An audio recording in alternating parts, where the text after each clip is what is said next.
আৰু আমাৰ উপস্থিত হ'ব পৰা মই প্ৰেচিডেণ্ট ব্লগৰ মই চিনাকি দিছোঁ দে মই ব্লগৰ প্ৰেচিডেণ্ট মোক চিনাকি দিবৰ কাৰণে অনুৰোধ কৰিছে তাৰমানে আৰু আমাৰ এই গাঁৱৰে ইমাম চাহাব আমাৰ সালাম আলী ডাঙৰীয়াক চিনাকি দিবৰ কাৰণে মই অনুৰোধ কৰিলোঁ বনি বসে বাঁচিব কেউ বাঁচব না আমার মাটি বাড়িও বাঁচব না সংবিধানে দেওয়া মাটি বাড়ি উমি খাইরিয়াত নিব বলে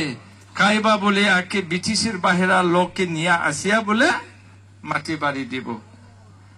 ওরা যদি আমাকেও যদি বাঁচতে দিতে চায় না চায় আপনার উপরে তো আরো কি কি হয় সেই জন্য আমি একটাই অনুরোধ আমি 100 যদি ভারে শতকরা 100 আপনারা ভোট দিতে লাগিব নাঙলৰ চিনে 3-4 জন মান আছিল এখানে ইউপিপিএল এই ইউপিপিএল তো আজকে তো 4 জন না 5 জন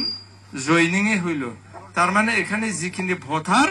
এখন বিজেপিও নাই ইউপিপিএলও নাই শেষ আর ভুলো তো কংগ্রেসক নিদিবি আমি কংগ্রেসের বিরোধী নহয় কিন্তু কথা হল এখানে কংগ্রেস ক্যান্ডিডেট আছে কিন্তু উমি 1,500 ভোট পাবো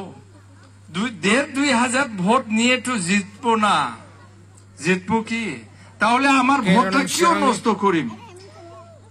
কেউ নষ্ট করিম একবারে যাতে নাঙলের সিনে একে সব ভোটটাই পড়ে সেটার জন্য আমি আপনার সামনে অনুরোধ হ্যাঁ বিপদে আপদে এই নদী খানিপুর নদীটা পার হইলে তো আমার বাড়ি হয় কি না আমি কি অন্যায় করেছে আমার মাটি বাড়ি মুসলিম ভাইগুলা খেতি করিয়া খাইয়া আছে ওই যে দল বাড়িতে হয় কি না আমার বাড়িতে আপনারা সব সময় কিবা কিবি কাম কাজ করিয়া খাইয়াই আছে তাহলে আমাকে না দিয়া কাক দেবে হ্যাঁ আমাকে দিবাই লাগিব আমি আরো লেকচার মারবো না কালি নাঙলত ভোট দিবা লাগে এইখিনি আমার স্যার সকল আছে ভালো ভালো ভাষণ দিব বিপিএফ সরকার আহিলে মহিলা কি কি দিব বৃদ্ধ বয়সের লোকগুলানক কি কি দিব আমার শিক্ষিত লড়া ছোৱালী কি কি দিব ওই আমার স্যারগুলা বলবো হ্যাঁ আমার কথা কিন্তু বাংলা অসমীয়া মিছল হইয়া গেল লাবরা ক্ষমা করিব বাস শেষ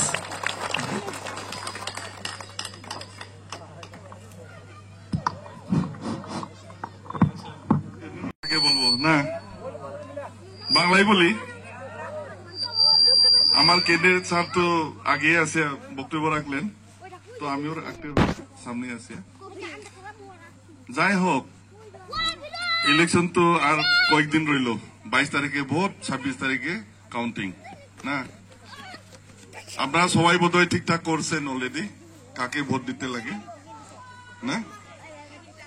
নাঙলে ভোট দিবেন তো আর তাহলে তার বেশি কথা বলার প্রয়োজন নাই যাই হোক দুই একটা কথা আমি ভাবছি বলার একটু দরকার হবে এখানে বর্তমান ইউপিপিএল আর বিজেপি সরকার এই কয়েকদিন আগে পর্যন্ত মানে 5 বছর পুরাপুরি বিটিসির অবস্থা একদম খারাপ করে রাখছে সব মিথ্যা প্রতিশ্রুতি কেউ রে এখানে বেনিফিট হয় নাই তাই না চাকরি দেওয়ার কথা ছিল ঘরে ঘরে একটা বুথের একটা চাকরি দেই নাই সেলফ হেল্প গ্রুপে টাকা পাইছেন কি ৭৫,০০০ কোন পাগল ইএমএ তো বলছিল 20 লক্ষ বলে দিবে পাগল না এটা হ্যাঁ সেলফ হেল্প গ্রুপে টাকা দিল না সুইজারল্যান্ড মানার কথা বলছিল সুইজারল্যান্ড কি সম্ভব এইগুলা অবাস্তব কাল্পনিক দুনিয়াতে থাকিয়া এইসব কথা বলছে এরা প্রত্যেক ভিসিডিসিতে দুইটা ট্রাক্টর দেওয়ার কথা বলছিল যাতে ফ্রিলি খেতিবাতির জন্য একটা সুবিধা হয় হালার জন্য দিল কি কেউ পাইছে কি নাই আর যেগুলা চাকরি পাই নাই এখানে বোধহয় অনেক শিক্ষিত ছেলে মেয়ে আছে যারা চাকরি পায় নাই সবাইকে 2 লক্ষ টাকা দেওয়ার কথা বলছিল,